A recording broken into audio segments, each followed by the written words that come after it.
It's the Fellowship of the Geek Show, a weekly podcast about comics, the comic book industry, and other geek pop culture. Music courtesy of Manny the Martyr. And now, on with the show!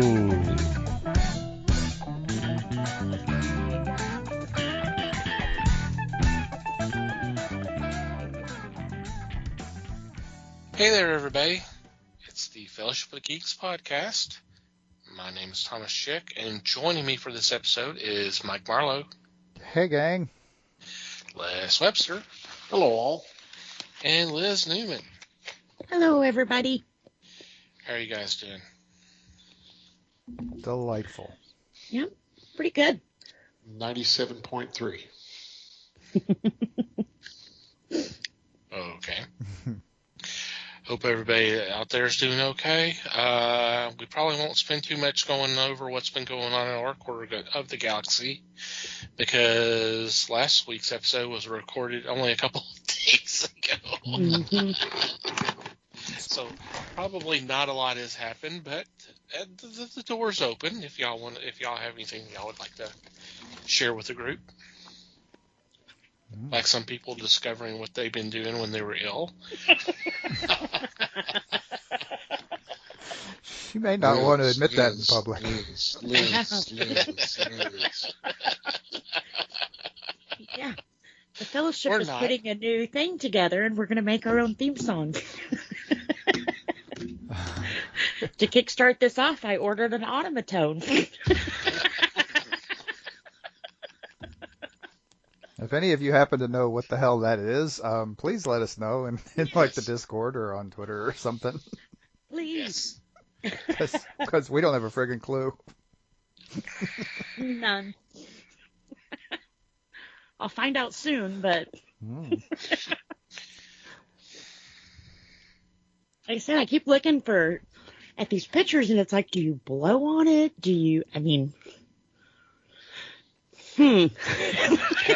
Hopefully it comes with instructions or something. I don't know.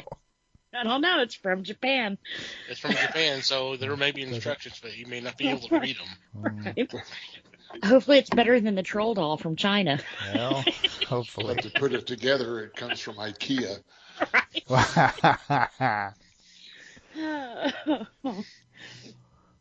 Yeah, that's about all I've been doing. Speaking of that, there's a meme out there. I forgot where I saw it.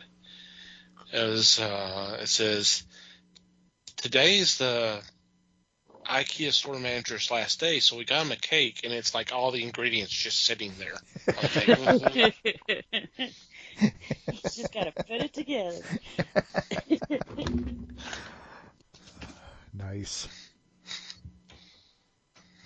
So, anybody else? Not asking to top that, but you know. Oh, yeah. There's no topping that. Yeah. Anybody else got an automaton? Just walk away. No random musical instruments showing up in the mail. No, strangely enough. No, I've busted my butt to get tonight's movies watched because I don't know what I was thinking. I started watching the movies for this month out of order, which was dumb. Okay. Really Yeah. dumb. Because it means I had 2 movies to watch this week. I got done this morning. Okay, I finished the last one like 10 minutes before we started recording. Oh, is that why you were late? Okay, that Wow. makes sense. I like to watch them like right before, so it's still fresh. Instead of going, was that a week ago? So usually I watch them on the weekends. Yeah, see, I'm the opposite. I have to let them stew in my brain for a while. So. Oh, I don't know if I could have let these two stew. We'll get there. Especially the second one, but we'll get there. Oh, Lord, yeah. Well, I like to point out for the record to the public, I have already apologized for this. That you did. Yeah. How much weight that will carry remains to be seen. I haven't watched all of them yet. I say that. I've watched the ones I've never seen before. I've But watched anyway. these two so far. Well, like you said, you tend to wait till the last minute, Yes. and that's fine. That's Yes. how you do it. That's cool. Well, I still haven't seen the last two on the list, so hence my comment. So, Mm-hmm. all right. Well, anything else before we get into such discussion? Mwahaha. Guess we need to talk about our Discord, since it's already been mentioned a couple times. We do have Discord up. It's been going about better part of a year now. I think we started about in May of last year.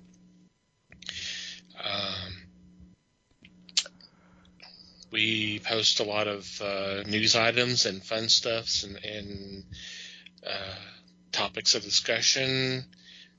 We have a monthly kind of fun activity that's exclusive to Discord. And for February, we are doing a kind of a riff off of comedian Jeff Foxworthy's "You Might Be a Redneck," easy for me to say.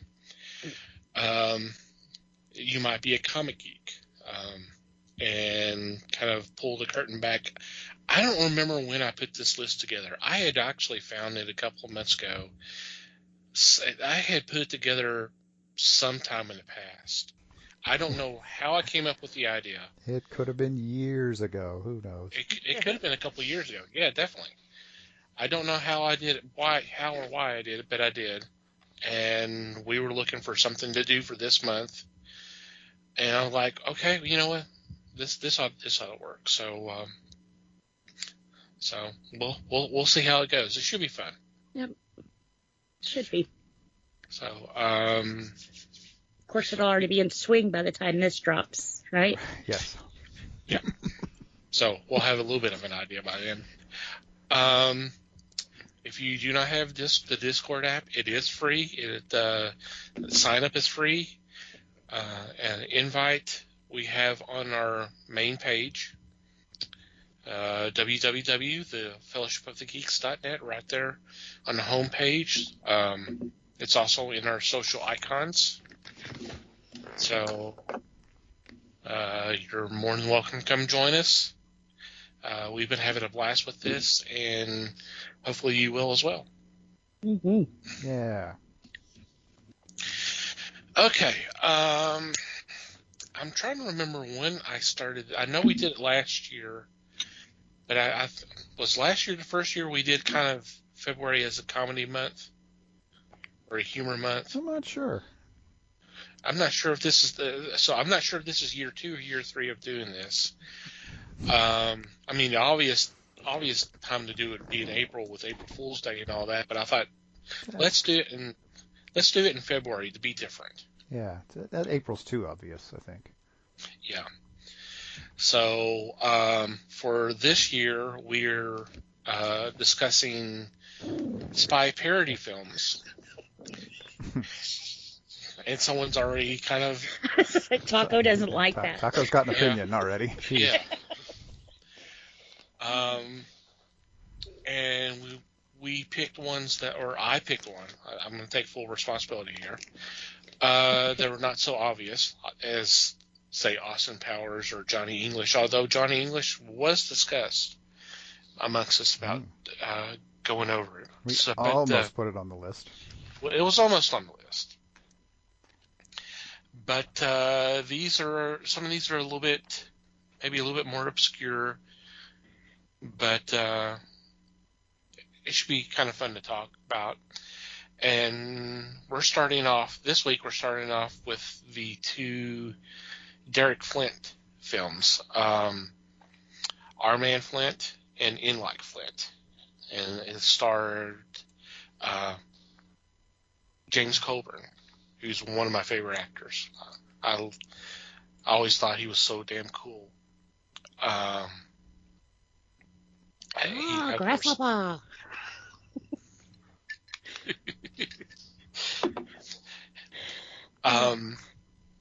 So I thought this would be a great way to start off our spy parody month.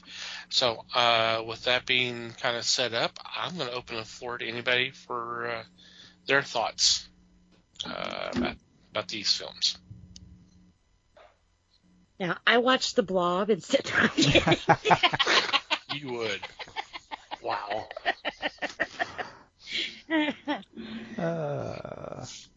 These weren't bad. I enjoyed the first one, Our Man Flint, and I liked the second one to a point. Well, I bet I can guess when that point was.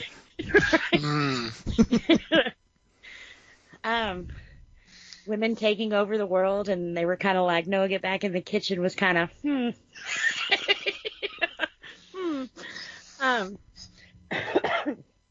Some of the same faces in the second one that we saw in the first one. That was cool.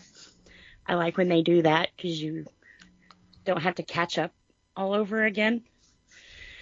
But unlike the James Bond movies, which I guess these were parodies of, I liked all the gadget use. Some of that was just like really cool. I mean, impossible, but just really cool, you know. I need a lighter like he has. I wonder if Amazon has that. Probably.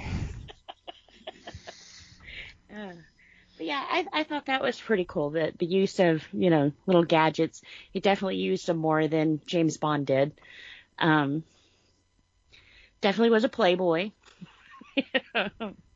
And honestly, you know, they did pick some gorgeous women for both these films. So, yeah, that's my opinion so far. Yeah, I didn't hate them. It's funny because these two movies are ones that I have actually been wanting to watch for years and somehow never got around to it. You're welcome. So yeah, it was Take an early bow there, buddy. right. Take a bow now because who knows what's going to happen later on. But yeah, and honestly, I'm glad I watched them. It was enlightening to an extent because I have seen lots of stuff that took, I don't want to say stole from, but was I've seen some stuff that was inspired by these movies, and I get it for sure. Wasn't Austin Powers inspired by these? I think to some extent, yeah. Yeah. Anyway, Sorry, I interrupted. You derailed me. I was about to bring up Johnny English again, but I'm like, for a movie, let's not give too much. We may actually talk about that movie someday, so let's not give too much airtime to it here. But, yeah, I have kind of different problems with both of them, with each of them. I liked the first one better for sure. Yeah. I thought it was a more interesting opening. I thought introducing us to Flint the way they did worked pretty well. Not having that in the second movie was a big detriment to the second movie, because it forced them to create more story, which I think didn't work. Yeah. Although there's a nitpicky point about the second movie that I could point out to you, Liz, that you wouldn't like. There was some foreshadowing to how he was going to react to the idea of women taking over the world. Yeah, for sure. Because when Flint was asked early on why his girls were different this time, his answer was that he had married them off. Yeah. Which They were getting old. It's a big hint as to where that was going to go, but yeah. But anyway, the first one, still trying to back into the first one. I thought it was I thought it was paced better for sure. The second movie was a lot slower, I think, because the first movie they spend, God, I don't know, 20 or 30 minutes just getting to the point. Yeah. Where Flint's actually starting to work on this mission. Yeah. lead in to that, the story they used to get Flint into the mission in the second one, I thought was really weird given the first movie. I mean, all of a sudden, I mean, because honestly, Cramden did not like the idea of using Flint in the first movie. And yeah, sure, by the end he's a fan, but man, they carried that hard into the second movie. Yeah. And so all of a sudden, Cramden has one weird day and he's wanting to go get Flint for this. And I'm like, really? Shouldn't we wait for something bad to happen? Yeah. Well, I think had it not involved the president, he wouldn't have. He just thought it was weird to be with him and to lose 3 minutes, you know? But What a think coincidence. for a better story. What a coincidence that he happened to have a stopwatch in his hand when that happened, yeah, too. at that But anyway. exact time. I think for a better story, they could have showed that maybe the president was acting a little different to where he was just a little off, and maybe that's what cued him in that something had happened. But, Right, because nobody suspected him at all until it was blatantly obvious. Yeah, and they brought the real one in. Yeah. What was that, the last 15 minutes of the movie? Yeah, pretty much. Yeah, it was just, but anyway, I'm actually trying to say good things about the first one. I'm saying terrible things about the second one, which is a weird way to praise the first one. But Right. yeah, the first one was just much more cohesive, and the second one I thought dragged badly at times, and obviously there was the horrific misogynist streak. I mean, both of them? to have your well, okay, so in the first one it was less blatant. It was more the hip. You're almost still ripping off James Bond by doing what they did in the first movie. The second movie took it to an extreme. I kind of thought the pleasure room was kind of hello. Well, yeah, it was. They were programming women to be pleasure devices. Like, okay. Well, yeah, I mean. Did any of the guys get brainwashed to be pleasure devices, or? Now, I'm not going to defend in any way any of this, except to say this was 50 years ago. Yeah. This was the mid-'60s. This was much more widely acceptable back then. Well, and I didn't find it too off-putting because they were bad guys. Right. And that's what bad guys do anyways. Right. Bad guys do bad things. Right, you know. Right. When we get to the second movie and the good guys are doing it too, it's a little different story. But yeah. Yeah. Well, and they were just kind of like, it's over. And the girls were like, okay, it's over. Right. I mean, the way Flint breaks their programming is he walks up and whispers in their ear that it's all bullshit. And I'm like, really? Well, he rubs their arm. If it was that simple, then it probably wasn't very good programming to start with. Right. Come on. Well, and in the second ones, the girls couldn't be programmed because he was such a great lover. It was like, oh, wow, that's like Tooth Fairy stuff. Yeah. Well, and see, this is where I get into, I may go off a little on this. Both of these movies suffer from a major plot hole, and that plot hole is that the omnipotent hero is really boring.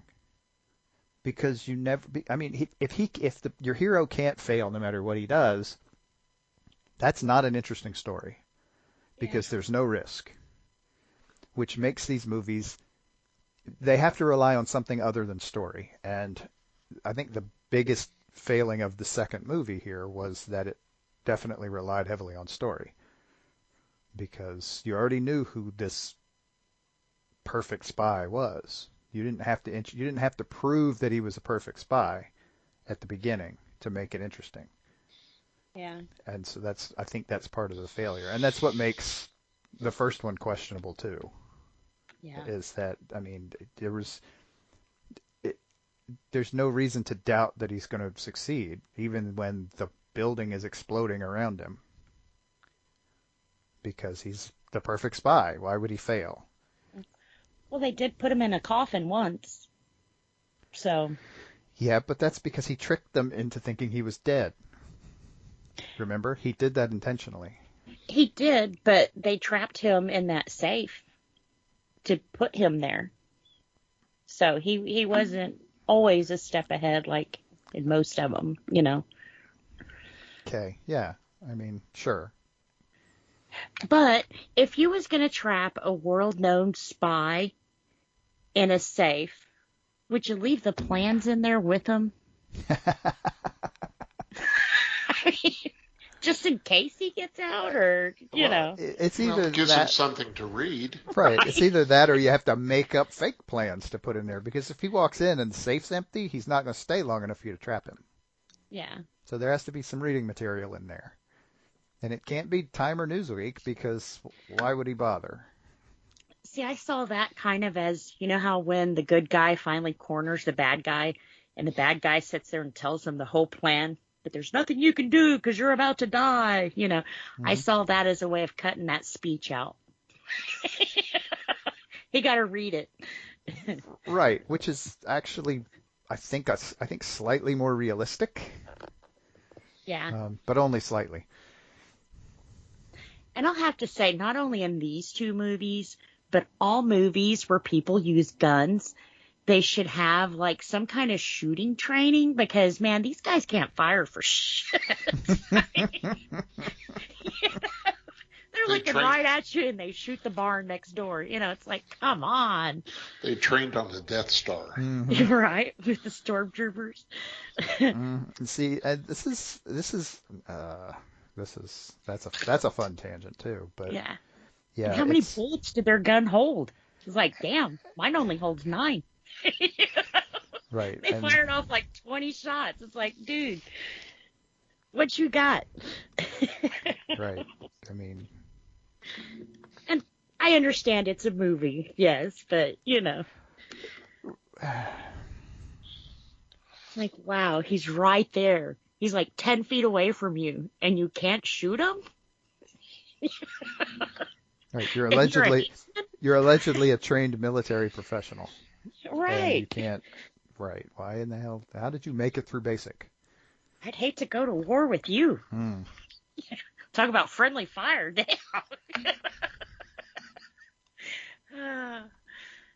Mm-hmm. And he likes throwing people off things.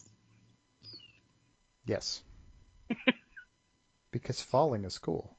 Watching people fall to their doom is cool. But no blood. Well, the blood costs extra. And these movies were fairly cheaply made.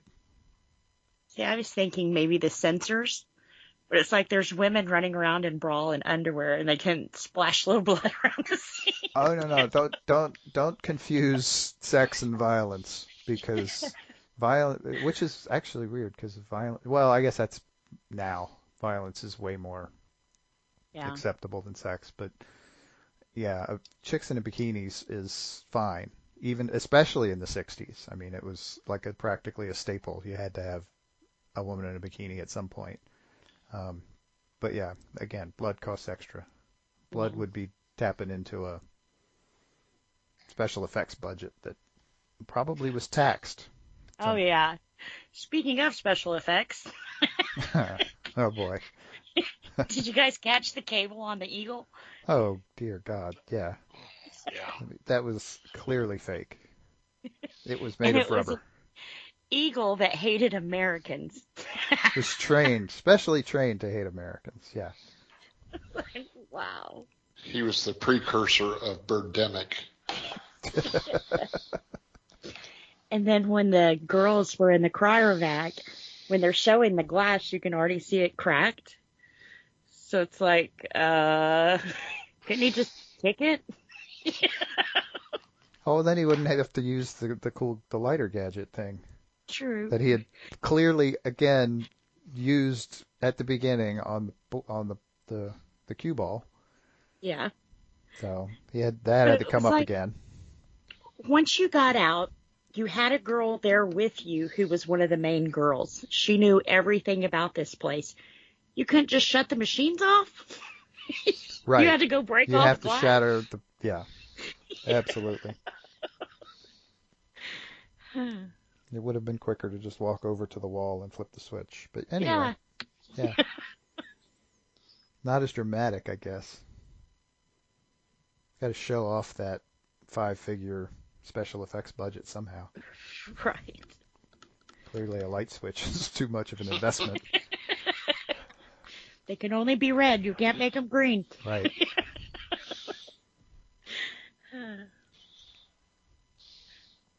But no, as corny as some parts were, like I said, I never found myself bored watching these. So It was entertaining. Yeah, I mean, there were some cringe moments, but yeah, my ADD never kicked in. So Right.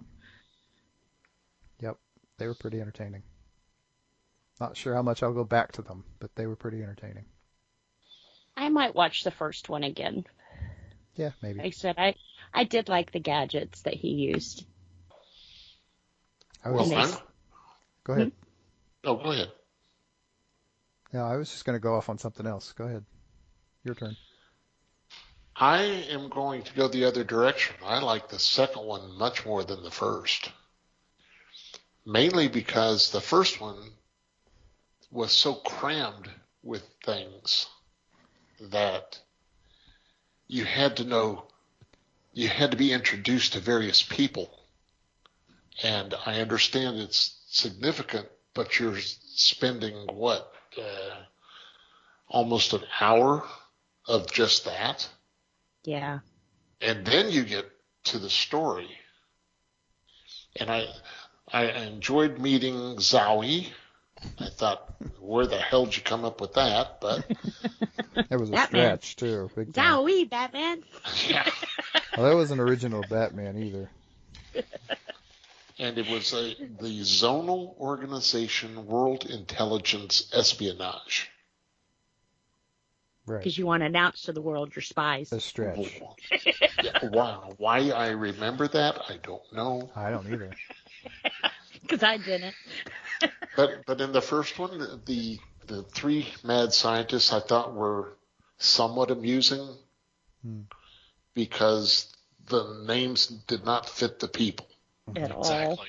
Yeah. Because the Asian was Dr. Schneider. And I went, where the hell did they come with that? Right. And the German-looking guy was Dr. Woo. Wu or something. Yeah.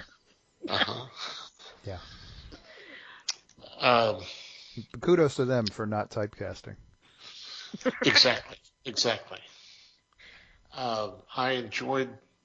I questioned the idea that Flint could direct his mind to France because the bully base that the dart was dipped in. Yeah. The chemical trace of the dart that was shot and got what's his name? Cramden, which I thought was funny because all I could think was Ralphie Boy. But did you notice that when he pulled the dart out, he used tweezers? And then she just grabs it with her hands and sticks it in the harp. It was like, well, if it's dipped in poison, why isn't she worried about that? Like, But she the other knows. guy was. But she knows it was the point that was dipped. Flint Right. did not Flint know didn't that. No, I meant the first guy who pulled it out of a little case. Oh, He and used little stuck it in the tweezers to curtain? stick it in the curtain. Oh, Yeah. well, Wow. he didn't want to bend the feathers and let it fly straight that way. There you go. Uh, I'll this- accept that answer. Good, True or because it isn't worth any more effort. To me, I enjoyed the second one more because they went more or less directly to the story. Granted, there was more story, but that's what I enjoyed about it because it wasn't just him chop-socking everybody. And I'm sorry I was guilty of it, but every time somebody starts using judo, I'm going something like, well, now I can't even think of it. The fact that they scream beforehand. Yeah. I usually yell karate chop. Right. Yeah, or course. "Aye!" If they throw a judo move, karate chop. So Now he learned those moves from Bruce Lee, though. Did he? Bruce. Yeah, Oh, that was on Bruce. the trivia thing from Amazon. Yeah, Cobra did. Yeah. neat. Oh, I Mhm. thought it was Bruce Leto. But okay. Bruce Lee too. He went to China. Ordered off Bush. The second one struck me as funnier because they could make themselves more of a parody in the second one than in the first one. And because of that, I was more enthralled in what was going on. And I mean, we've got one coming up here in a week or so that is going to get roasted. But Only one. but I thought that this was kind of the second one. I think was a little more interesting. Granted, it was slanted. I understand that part, but the second one also, along with Coburn and Cobb, had Andrew Duggan. So to me, that was a plus. And Herb Edelman, and of course Yvonne Craig, although hers was extremely short. Yeah, that's where I was going to go off before was what in the hell was the point of having Yvonne Craig in this movie for 3.5 minutes or whatever the hell it was? It was, why even put her in the credits at that point? It's just, I mean, because they made a big old deal out of it, and I'm like, that's it? Which Really? one was I she? kept waiting for her to show up on the island. She was the ballerina that he was dancing with. Yeah. Ah, that double crossed him. Yes. So, I mean, a pivotal role, I guess, but also an extraordinarily brief one in which she has about 7 words of dialogue. Yeah. We could have seen her jerk. Yeah. Okay. Uh, And that was literally half of her appearance in the film. it But was. anyway, Yeah.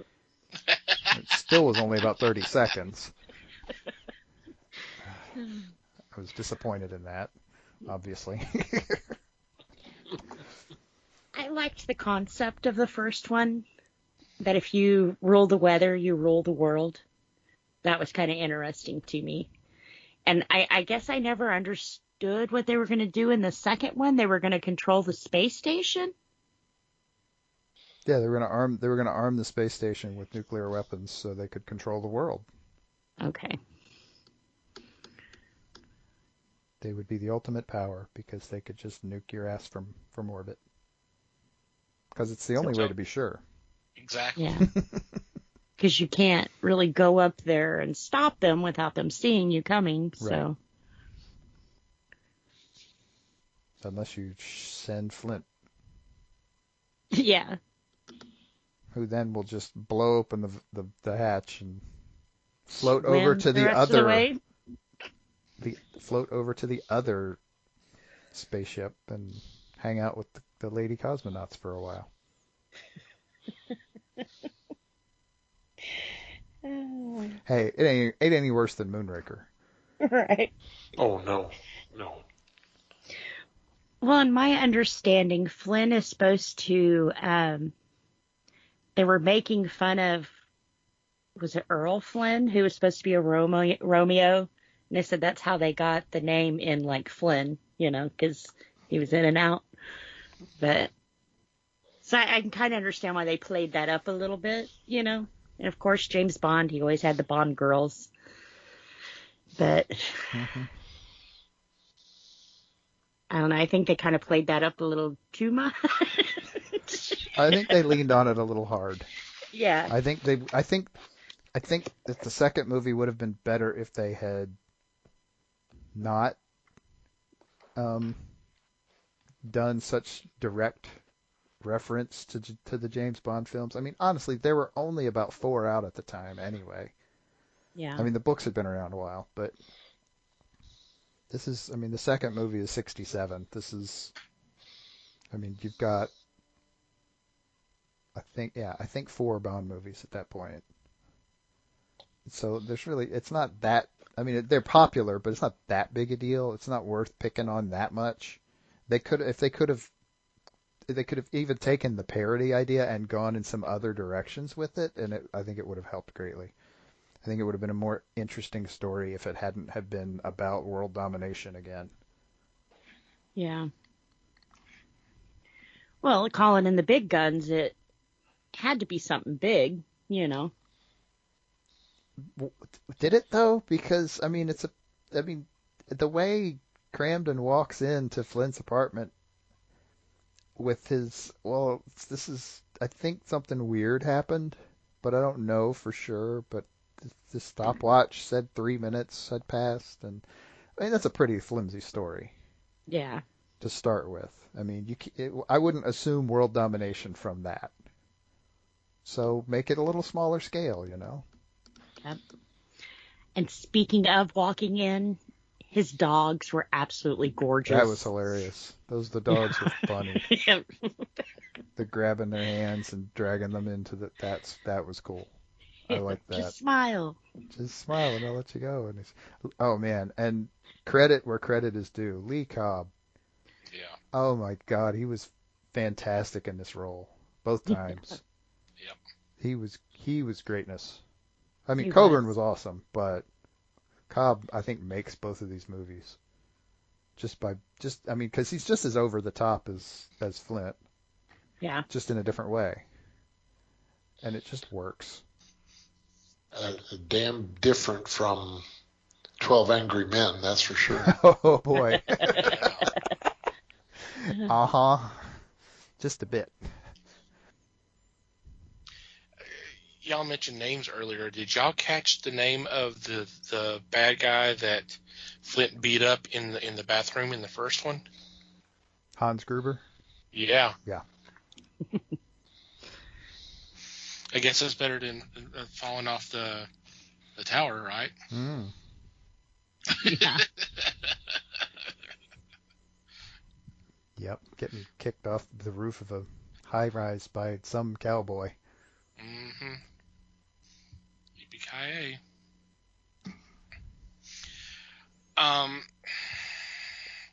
I like both these films.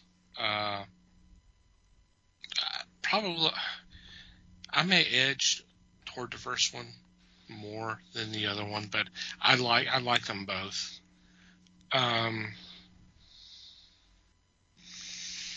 It just it kind of goes back to what I was saying. I'm a big Cobra fan, and this was like you said, he was so great in this because he was the smart ass. He was the smartest person in the room and the coolest person in the room. It was pure 60s. Yeah. Yeah. It was pure 60s right there. Very much a product of its time. Yeah. And in all reality, both were actually pretty successful. Both Yeah. made money. Both of these movies made money. So, Yes. there's something to be said there. Yeah. I think that the nation was ready for something like this. Granted, they'd had 4 or 5 Bond movies already, plus an episode on television. That this was a change. This was different. So they had, to me, they had fun with it. Mm-hmm. They did. Yep. And there's actually something to be said for that too. That can actually, because that kind of thing, that builds chemistry on a set, and it can make a big difference. Yeah. I was reading. It's funny. I was reading one note about the second movie, and it was an interview with Coburn, who was saying that basically the director was absent for the whole shoot. Oh, really? So yeah, they ended up basically shooting the movie themselves. The actors and the DP were basically just kind of doing what they wanted to do because there was nobody there telling them no. So Wow. yeah, makes and I wonder if that has something to do with kind of the flow of the movie, because like I said, I think it's different, and it just felt weird. It didn't feel quite as smooth as the first one. That could be it. And I bet that has some. I bet that was a factor.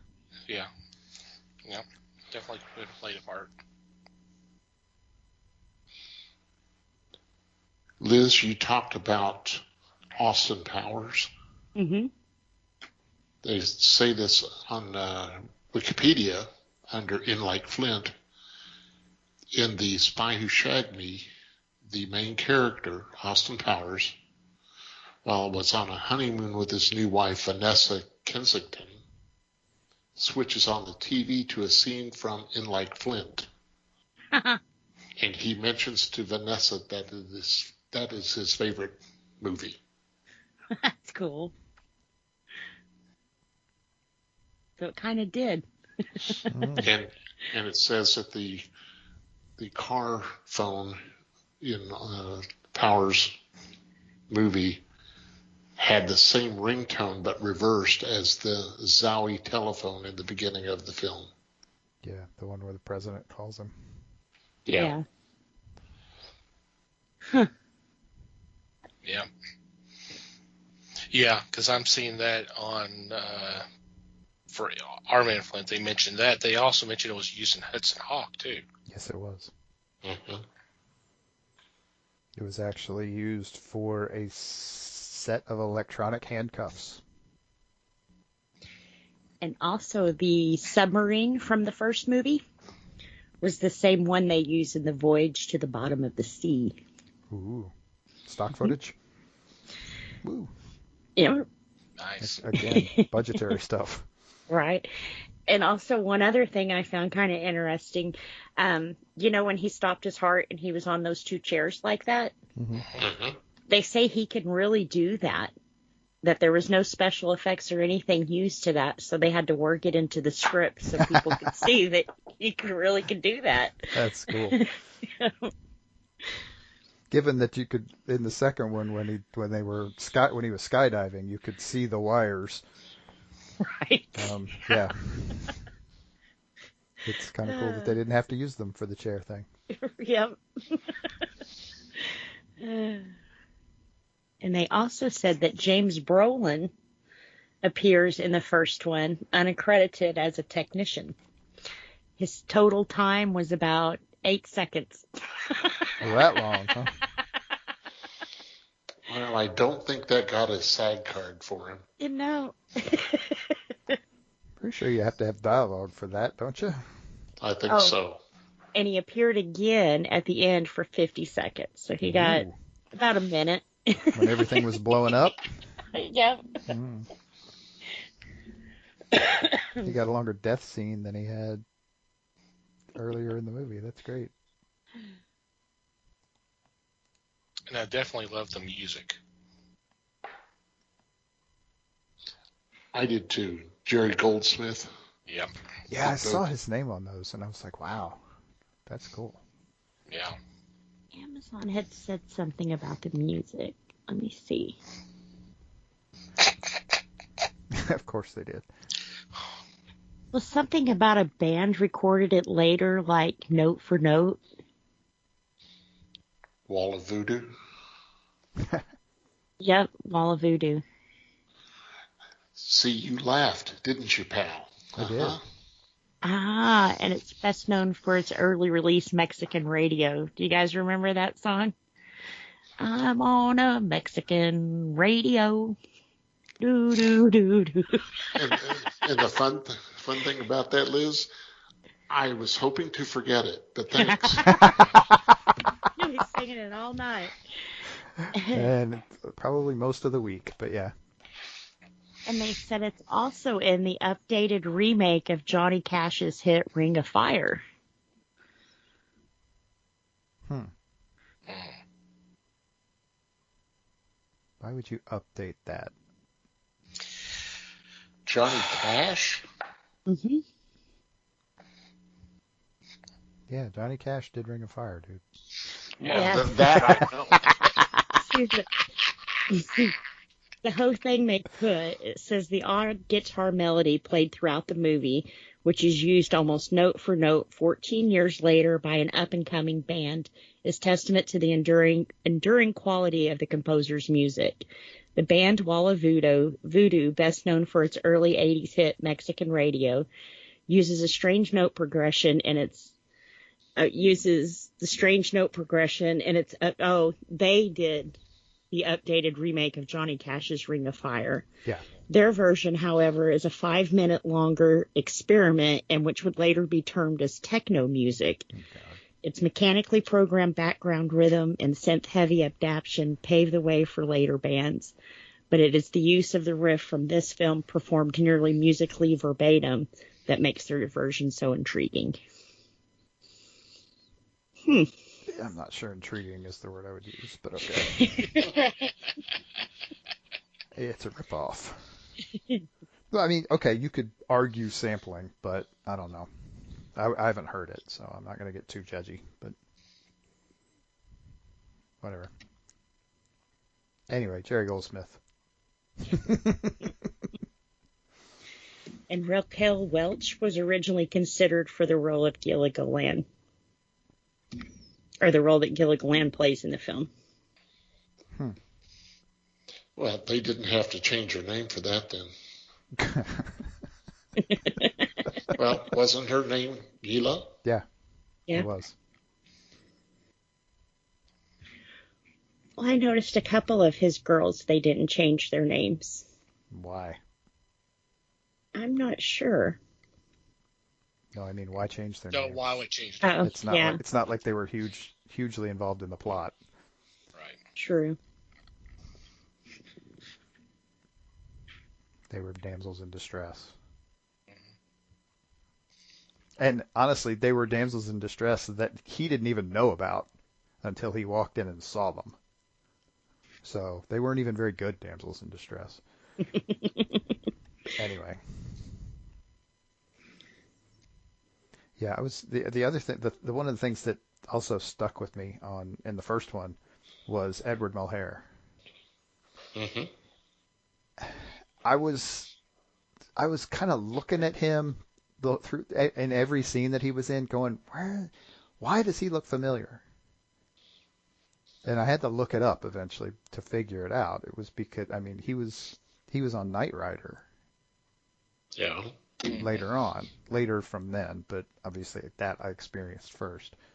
And it was like, I couldn't figure out who he was, and then I saw his name in the end credits, and I'm like, well, that doesn't look familiar at all. Why did I feel like I know this guy, but I have no idea who he is. And I was, oh, okay, neat. It was kind of weird because I just knew I'd seen him somewhere. I was like, maybe he was in a Bond movie somewhere or something, or maybe he was in some other movie. No, apparently he was just on TV on a really popular show in the 80s. Yeah, and he was. I mean, he did a pretty good job in this movie, but Yeah. He was also on The Ghost of Mrs. Muir. That's where I remember him from. Played the ghost of a sea captain. Oh, that's right. It was a half-hour comedy. Yeah, based off the movie. Wasn't it originally a book? I believe so. It's been forever since I've seen the TV show. I've seen the movie a few years ago. I seen it again because it was Rex Harrison that played the ghost. And I can't remember who played Mrs. Muir. It was a good movie. Oh, Hope Lang. Oh, the TV show was Hope Lang. Okay, I don't remember who. Yeah, I don't remember who it was in the movie, but I'll pull that up real quick. And then Charles Nelson Riley was in the TV show too, right? I think so. Gene Tierney. Okay. Yeah. Gene Tierney and Rex Harrison were the leads. Cool. Yeah. When was The Ghost on? The TV series? Yeah. Premiered September 1968 on NBC. And it was only on for one season. So after Well, it was on this for movie. one season, and then it was picked up by ABC for a second season. So two seasons. Oh, yeah. Yeah, Ho playing Edward Mohair, Charles Nelson, Riley, Rita Shaw as the housekeeper, which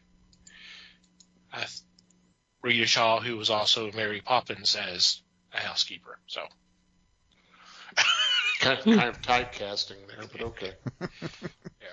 Just a bit. But the movie was actually in 1947. Yeah. And the novel is 45. So, music by Bernard Herrmann. Didn't realize that. And we've got on to another tangent. Hey. Hey, go figure. Shocking. Yeah, Who does funky? Any final thoughts on the Flint films? I think they're worth checking out. Yeah. At I mean, least once. Yeah, I mean, if anything, if nothing else, they were kind of fun entertainment. Yeah, and like I said, they also inspired some stuff later on too. Yeah. Some interesting stuff. Yeah, With that, go ahead. I was going to say it's definitely something to sit down and watch just for the fun. Yep. And on that note, we are going to take a quick break and be back with our weekly picks.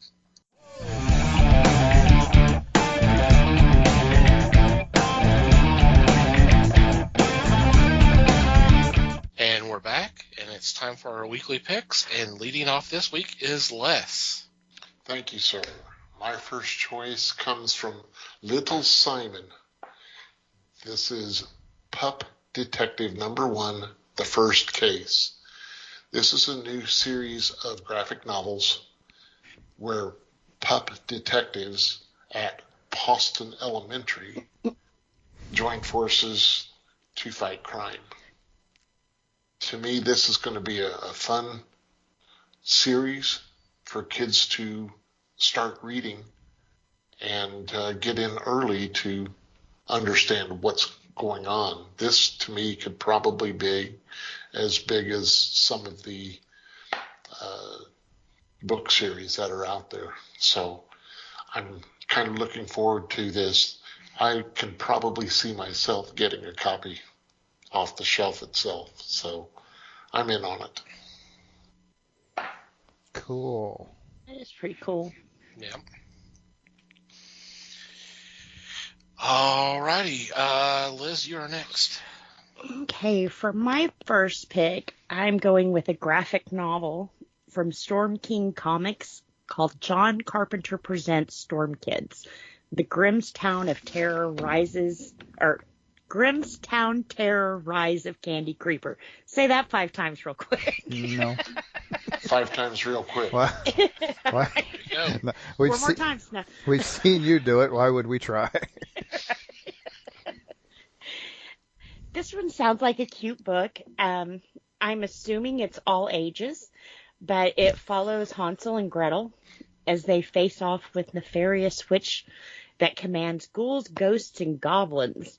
Their parents have come up missing, and I guess this is the opposite of Hans and Gretel, but they're off to find them, and they've got to solve little mysteries along the way of what really happened to them.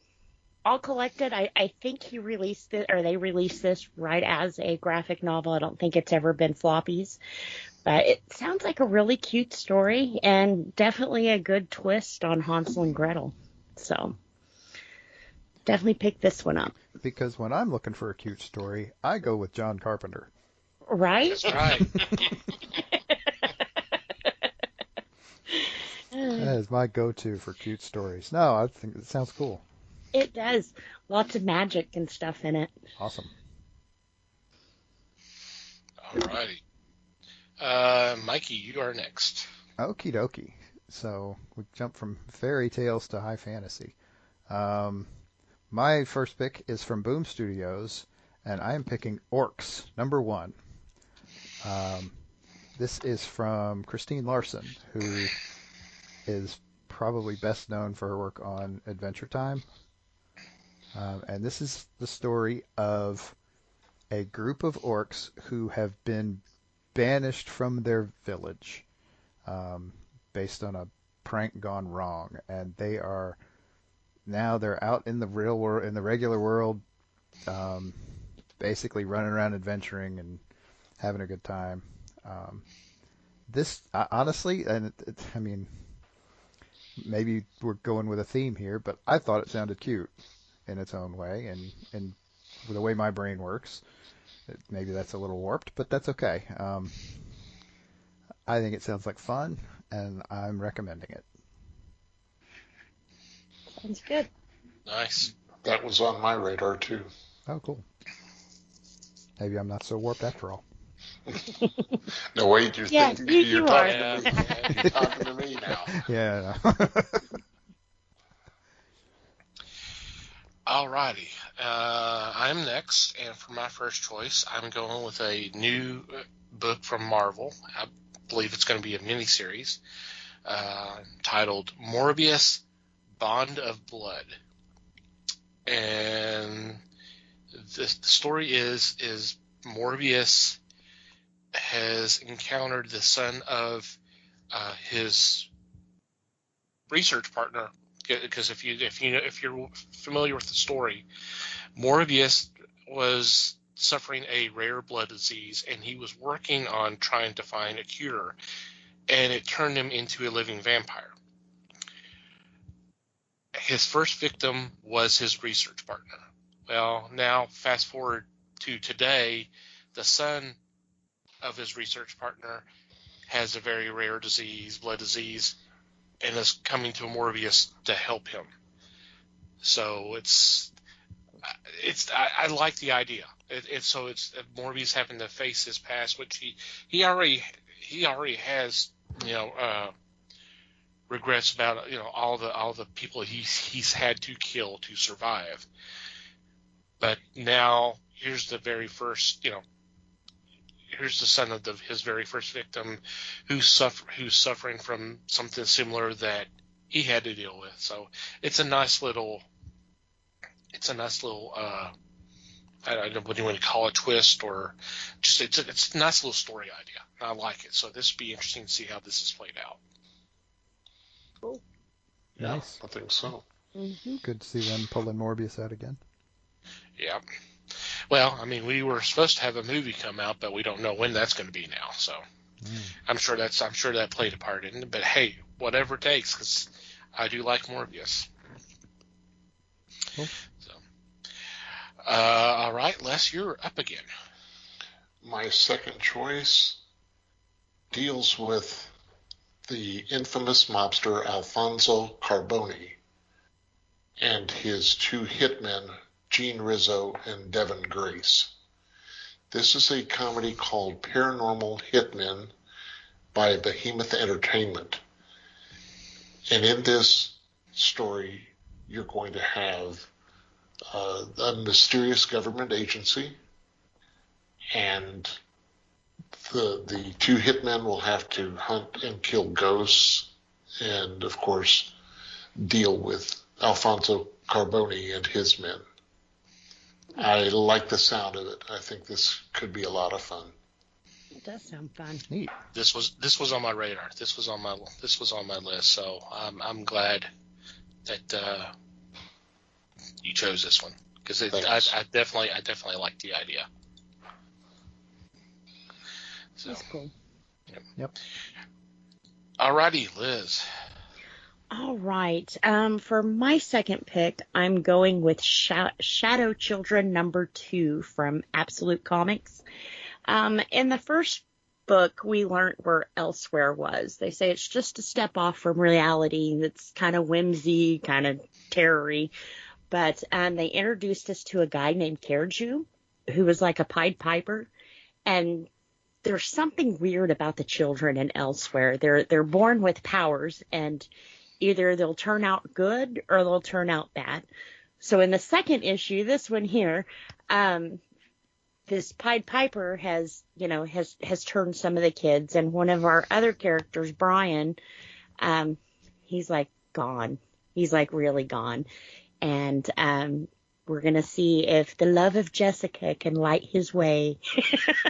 Aww. So, pretty cute. Like I said, it deals with kids, but it kind of neat how they come into their powers, And definitely we need to find out what they're going to do to Kerju, because in order to make them stop, pulling kids into the shadows, they're going to have to deal with him. So this one's been pretty good. Like I said, it's only into the second one so far. I think the first one, if you missed it, it was kind of a more explaining where this place was. So you haven't missed a lot, and it's a good time to jump in on it. Nice. Yep. Nice. Yep. Alrighty, Mikey. Okie dokie. So my second pick is from IDW, and this is a graphic memoir called Parenthesis. And this is an autobiographical story about a young woman who had a brain tumor, and the resulting epilepsy really kind of rocked her world pretty bad. And she managed to get, when she got treatment, she got better, because I'm not really sure what the medical term would be for that. And this is kind of her way of telling the story, and kind of just getting that story out of her system. And it sounds really interesting because, I mean, it kind of gives us a look from the inside, which is something that a lot of people have no idea anything. I mean, we still really don't understand the human brain all that well, and epilepsy is not really all that well understood either. And so I think it would be really interesting to see how this kind of pans out, what that looked like from her point of view, and getting to see the story of how she got better. So I think this is probably an important one. Cool. I like that. Yeah, I do too.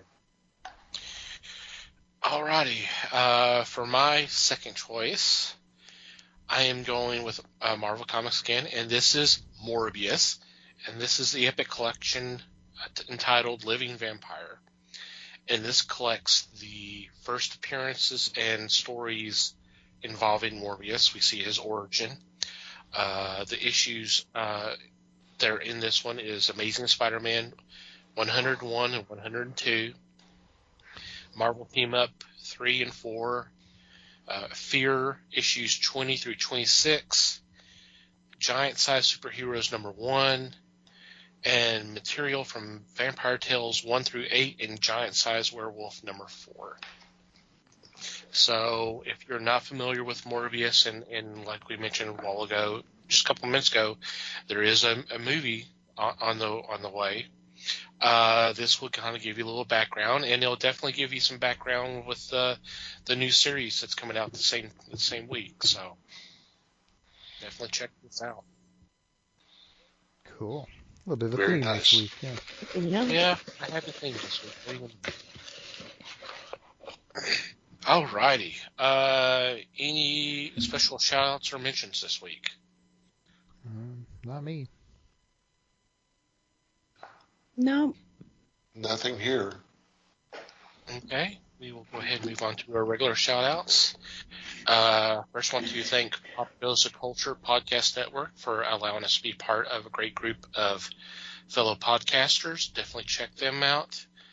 There will be a link in the show notes.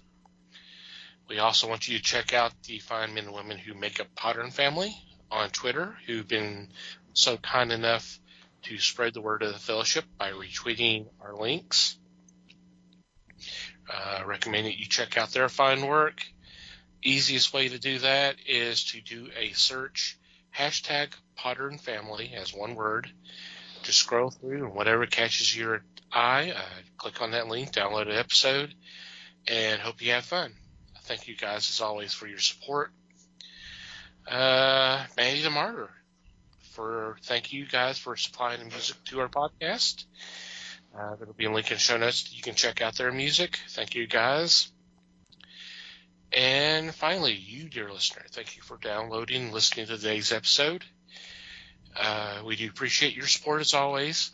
I'd love to hear from you. Any kind of feedback, comment, question, suggestion, complaint, observation, whatever it may be, please send them our way.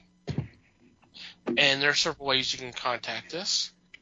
Our email address is email@thefellowshipofthegeeks.net, or you can go to the website and go to the About Us page, and there's a contact form you can fill out.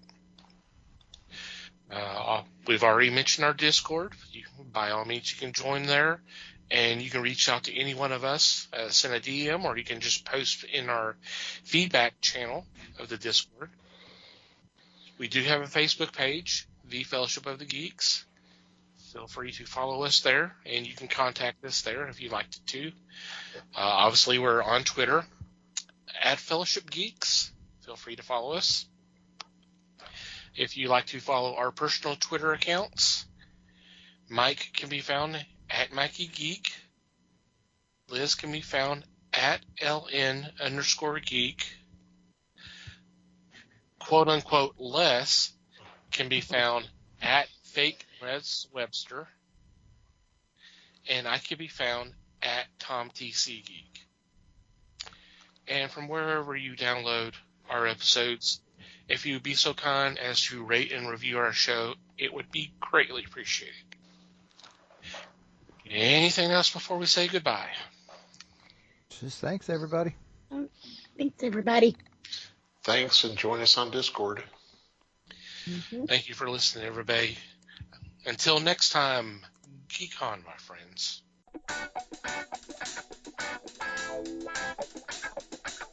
We thank you for listening to the show. Comments, suggestions, and questions can be sent to email@thefellowshipofthegeeks.net. You can follow us on Facebook @The Fellowship of the Geeks and on Twitter @FellowshipGeeks. Until next time,